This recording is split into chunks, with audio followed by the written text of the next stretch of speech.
नमस्कार, SBT news में आपका स्वागत है। पेश है 10 जून गुरुवार शाम 5:15 बजे राजस्थान की बड़ी खबरें।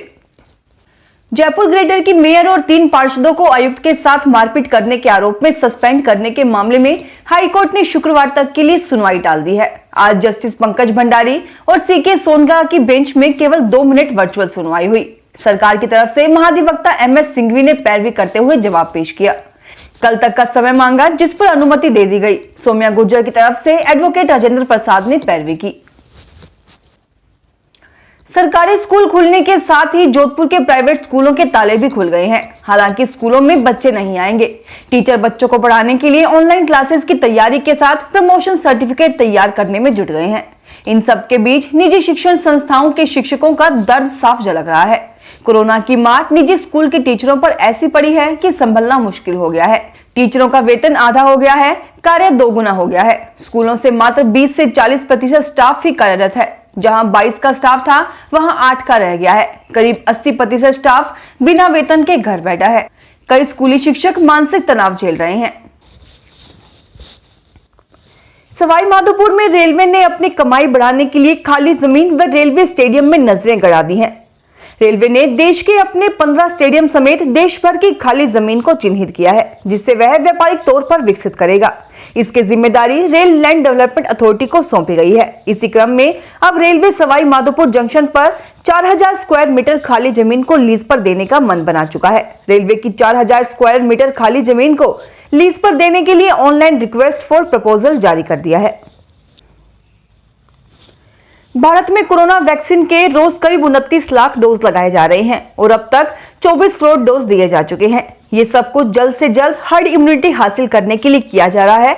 लेकिन अगर वैक्सीनेशन की यही रफ्तार रही तो भी देश में हर्ड इम्यूनिटी आने में 1.5 साल लग जाएंगे।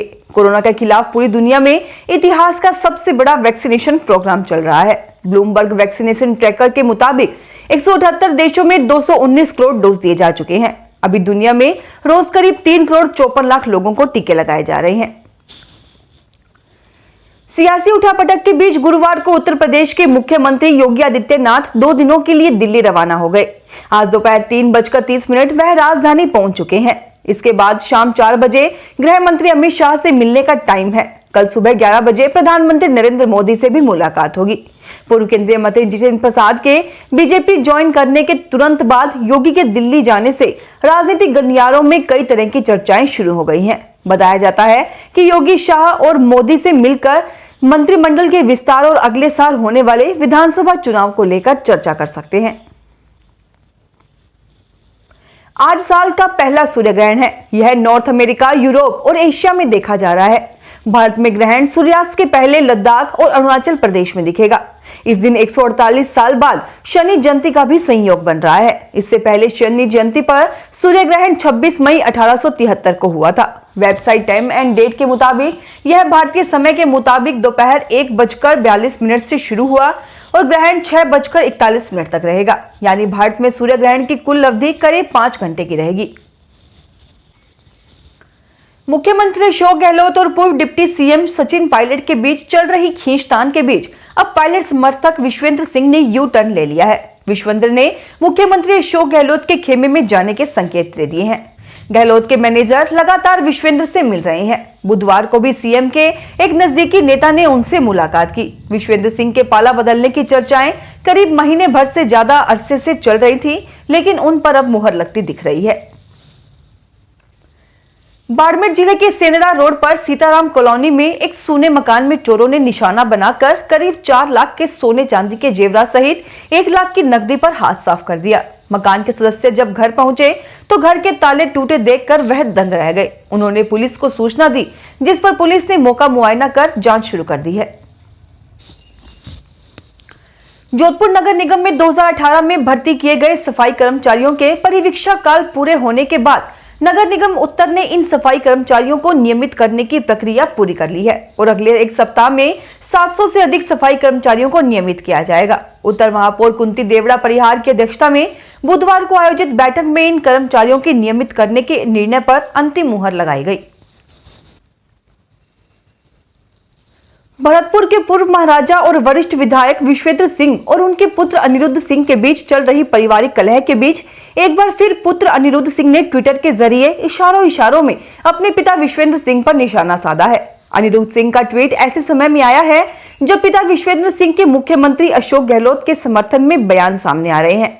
अनिरुद्ध सिंह के ट्वीट को इसी से जोड़कर देखा जा रहा है।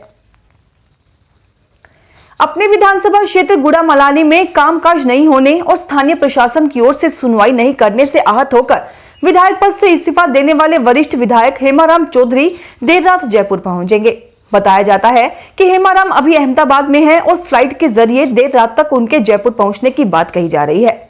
बताया जाता है कि शुक्रवार या शनिवार को विधायक हेमाराम चौधरी इस्तीफा प्रकरण में अपनी बात विधानसभा स्पीकर सीपी जोशी के समक्ष हाजिर होकर रखेंगे।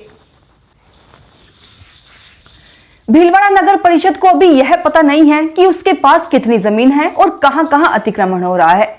जानकारों की माने तो उसकी कई बीघा जमीन पर कब्जे हैं। परिषद अब अपनी जमीन का पता लगाने के लिए जीपीएस सर्वे करा रही है। सर्वे के बाद जमीन का रिकॉर्ड जीपीएस से टैग किया जाएगा ताकि जरूरत के समय जीपीएस से रिकॉर्ड निकाला जा सके।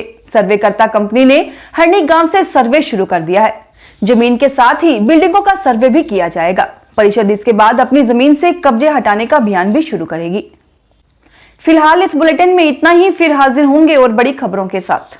एसबीटी न्यूज के वीडियो देखने के लिए हमारे चैनल को सब्सक्राइब करें और नोटिफिकेशन पाने के लिए बेल आइकन को प्रेस करें।